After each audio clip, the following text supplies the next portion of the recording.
เราทีมบุรีรัมย์สยามมอเตอร์ไบค์นะครับพวกเราเป็นเชื้อสายชาวบุรีรัมย์นะครับปีนี้เราทำการแข่งขันทั้งหมด2รายการนะครับมีรายการ BRI Superbike Championship ซึ่งทำการแข่งขันทั้งหมด2รุ่นมีรุ่น400 Division 2มีผมชื่อนายแล้วก็อ้อน400 Division 2แล้วก็400 Division 3มีอาร์มมีเทิงมีโมโนแล้วก็รายการ KRC Kawasaki Championship Road Racing ทำการแข่งขันทั้งหมด2รุ่นเช่นกันคือ 300A ผมแล้วก็อ้อนแล้วก็ 300B มีอาร์มมีเทิงมีโมโนสำหรับปีนี้เราคาดหวังกับผลงานมากครับ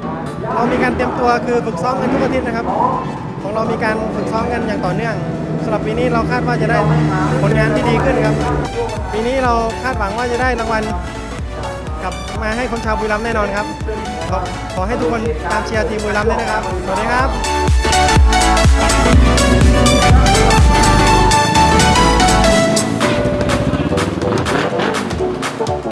ขอขอบคุณเครื่องดื่มตราช้างรถยนต์และรถจักรยานยนต์ฮอนด้าบริษัทปตทจำกัดมหาชนรถจักรยานยนต์ยามาฮ่าบริษัทโตโยต้ามอเตอร์ประเทศไทยจำกัดสามารถไอโมบายธนาคารไทยพาณิชย์ผลิตภัณฑ์อาหาร CP True Vision บริษัทเมืองไทยประกันชีวิตจำกัดมหาชน